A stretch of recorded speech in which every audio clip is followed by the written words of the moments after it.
Alright, this is the Defenders Indefensible. Doesn't say that anywhere on the cover. This is a trade paperback collecting the 5-issue Defenders miniseries from 2005. Much to my chagrin, it's only using the 4 original members, but this is written by Kevin Giffen and Jim DeMatteis, with art by Kevin Magoo.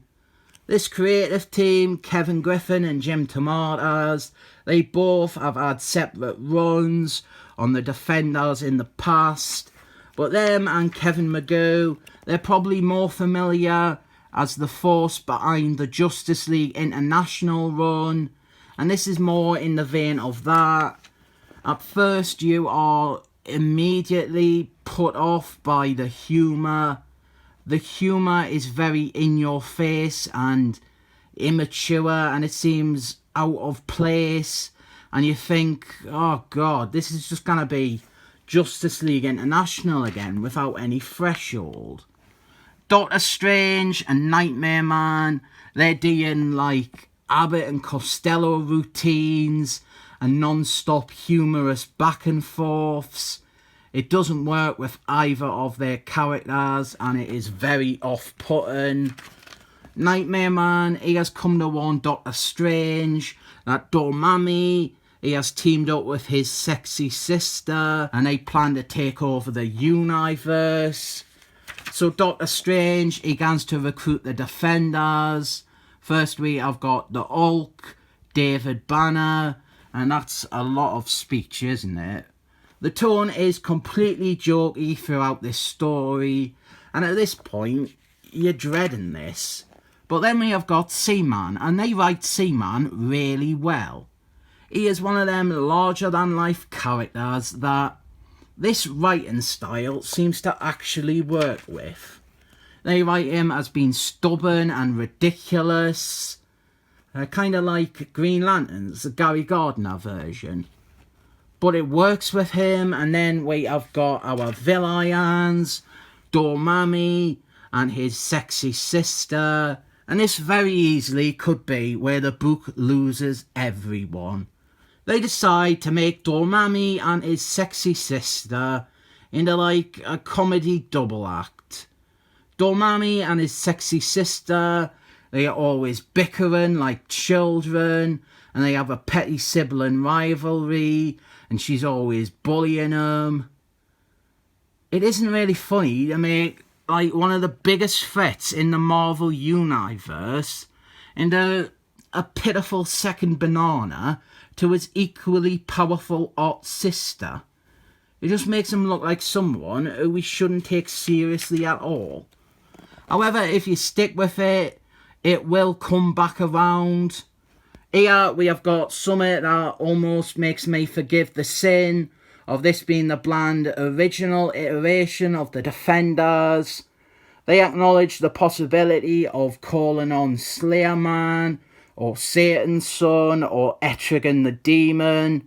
I would love if they did actually do this, but even just a reference to them is respectful enough to let me know that this isn't just another creative team coming along and pretending to be huge Defenders fans and then just writing the original 4. And now Seaman and Hulk, they are arguing, and suddenly the writing just completely works.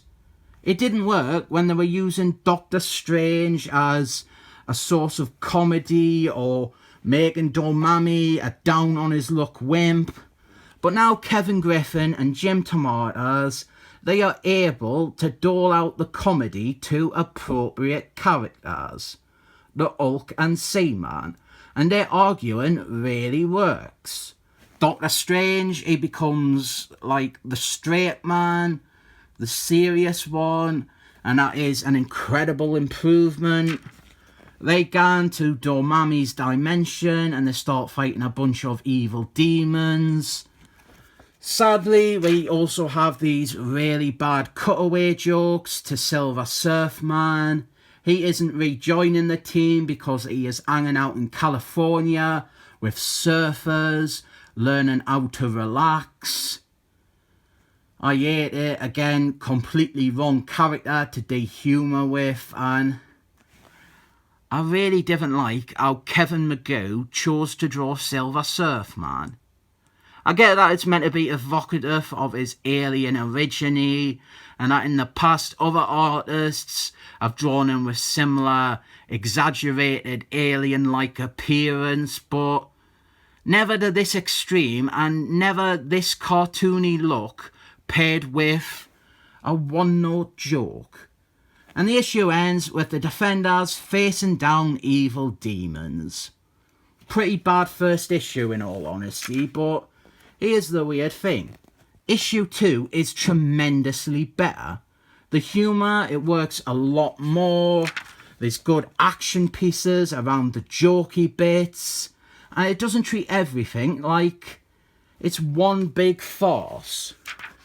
We do still have the Dormammu stuff, but I didn't know why.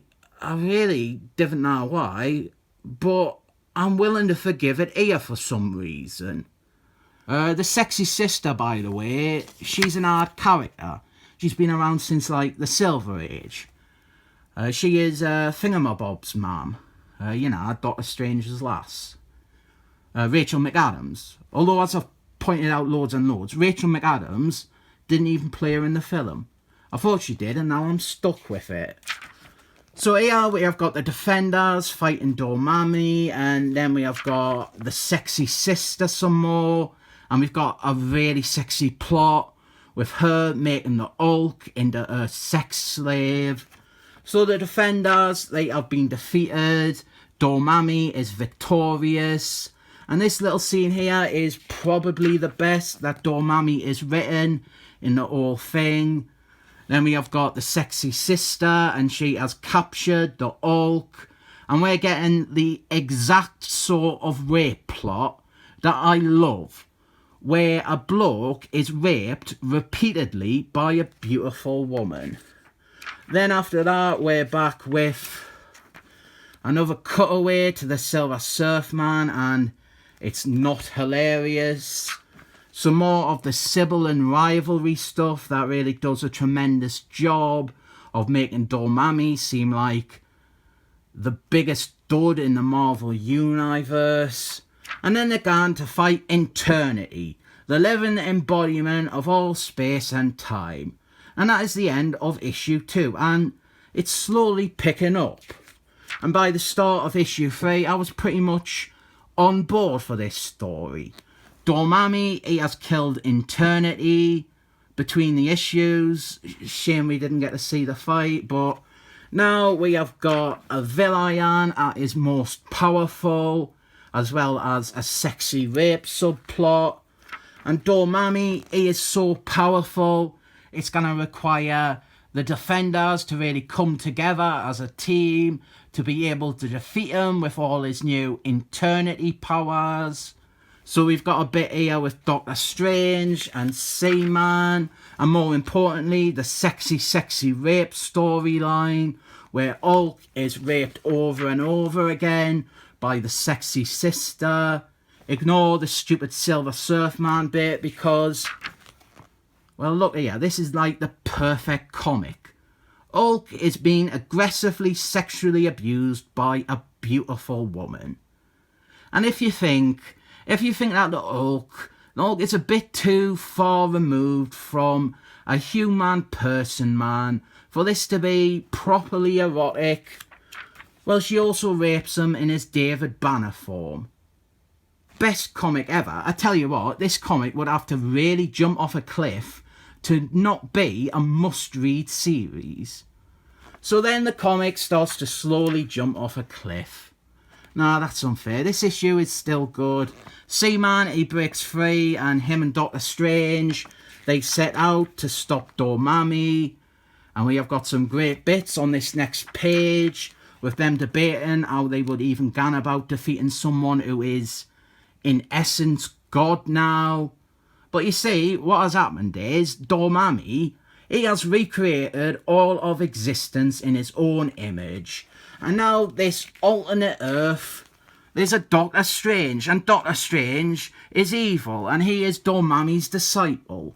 And the rest of the story is the exact same template you've seen 1,000 times before. We have got a generic alternate reality with loads of needless guff, where one character, he knows everything is wrong, and then he goes and he finds a resistance. There's always a resistance, isn't there? And he leads them against Dormammu, and it's so disappointing. After a pretty bad first issue that slowly wins you around, and then 2 decent issues, the last 2 are pointless. A cameo here from Rachel McAdams though, but we mostly have shite showing us, oh, what's Spider-Man like in this reality? What about Daredevil? What's he up to? How about Wolfman? What's he like? Or Captain America? Or Iron Man? Or Thor? And then they fight them, obviously. And then Seaman, there's a resistance, cause there's always a resistance. And the resistance, it's the excellent men. Ugh, absolute waste of time. Well, except for the sexy rape subplot, those bits remain sexy. They are essential. I didn't recommend this though. There are moments of promise, real, proper promise, and it flatlines. It's like it gives up. But at the same time, when you have the Hulk being raped over and over again, I don't know where your comic can really go after that. Anything that follows that is going to feel less important and definitely less sexy. With that plotline, the Hulk one, they do another story about that in Hulk 630 something. A follow-up, but nowhere near as sexy. I cannot give a comic with this much perfect male rape less than 7 thumbs up, so I am rating this 7 thumbs up.